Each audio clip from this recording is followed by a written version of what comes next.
Think back to when this pandemic was declared, March 11th. Canada had 117 known cases and 2 deaths. Today, it's climbed past 109,000 cases with more than 8,800 deaths.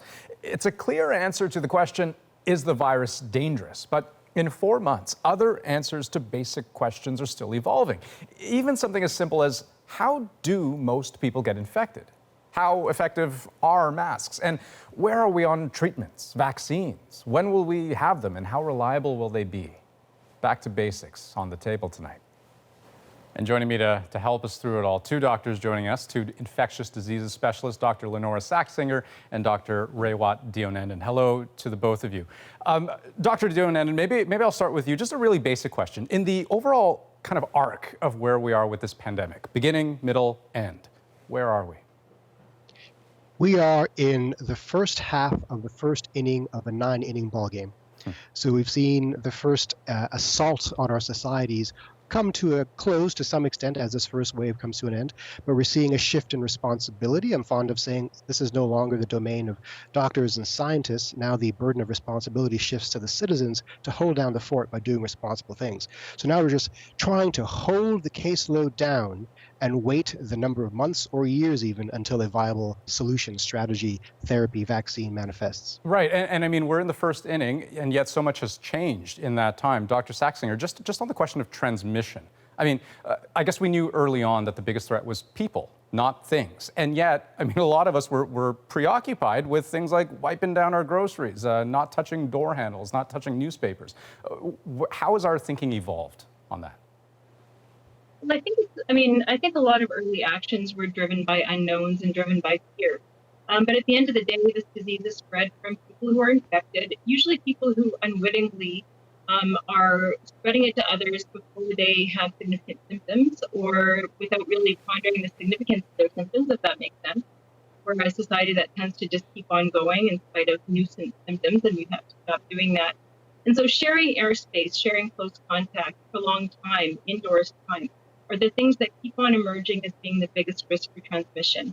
And I think that, being excessively paranoid about washing your vegetables with bleach or soap, really it is almost activity that's misplaced, because you should be spending your time thinking carefully about how many people you're in contact with, trying to keep that 1 to 2 meters away, properly using masks and washing your hands a whole lot.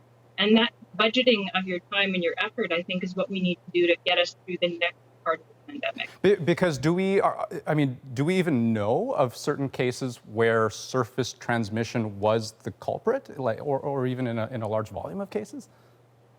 There's that's always kind of we didn't find anything else, so it might have been fomite transmission. And there have been a few case theories where they suggest that based on the fact that people didn't appear to have a lot of airtime together, but they were handling common utensils or surfaces, that might have been the case. But to be honest, it has not really been shown to be a major transmitting factor. And although there were some early studies showing that you could actually recover a virus off surfaces for quite a long time, they use really, really high concentrations of virus that would exceed what people would usually emit their own droplets. Right. And so even that's a little bit unclear. Dr. Deonandan, on treatments, where are we at? How effective are they? Well, we have a couple of treatments that everyone knows about. The remdesivir is known to diminish severity by some extent. Now we have dexamethasone, which is known to might be the salvation for individuals who are having a hard time with this disease. And convalescent plasma, that's the spun down antibodies extracted from an infected person, not the antibodies, but the actual plasma of an infected and recovered person injected into a new person. And that's an ancient technology going back hundreds of years. Now, those exist and those are fine, but they're not game changers. So we still don't have a life-saving treatment. There are some promising therapies around the corner, like monoclonal antibodies. We hear a lot of noise about them being game changing, but I've yet to see anything manifest in demonstrable evidence yet. I'm confident, but it's not there yet. And I mean, can you just sort of explain, like I'm 5, like what are these treatments actually doing, and what makes an effective treatment? Well, some of them attempt to block the entrance of the virus into our cells. Some attempt to block the reproduction of the virus. Some attempt to block the transformation of an infection to a disease state. And some attempt to simply just reduce symptoms. And some are just attempt to just prevent you from dying once you're already on that path. So there's a whole spectrum of approaches being taken. Everybody wants the magic pill. You take it and suddenly you have no symptoms and you're fine and you're not infectious. But that, of course, does not exist yet.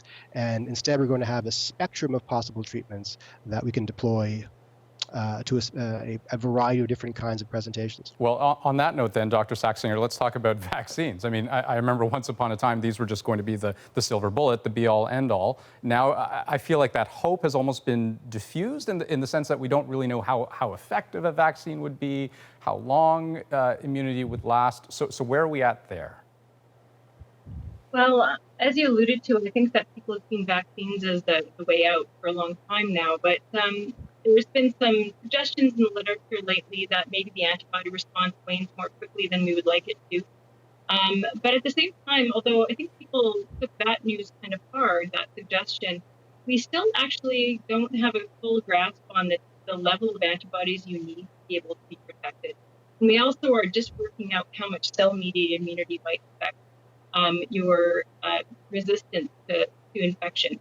And so with that in mind, I think that the pieces of the puzzle for vaccines are starting to come together. I'm still quite optimistic, honestly. I really am. And there certainly are cases where vaccines actually work better than natural infection at protecting people. There's been a lot of scientific effort brought to bear on this, and there's a number of different types of vaccines in development that are quite promising, honestly, and they're new and they're novel, and we need to know more. But the one final thing that makes me somewhat hopeful is that because of the honestly horrific epidemic that's going on across the world, vaccine testing will be a lot faster than it ever has been for other diseases. When we're trying to test a vaccine against a rare disease, it takes a long time to get enough cases to test it. In this case, there's a heck of a lot of cases, and I think a lot of interest in trying to use vaccines properly and quickly. So I'm still more optimistic than you are, I think. Fascinating conversation, doctors. I always appreciate your insight. Thanks so much for your time. Thank you. Thank you.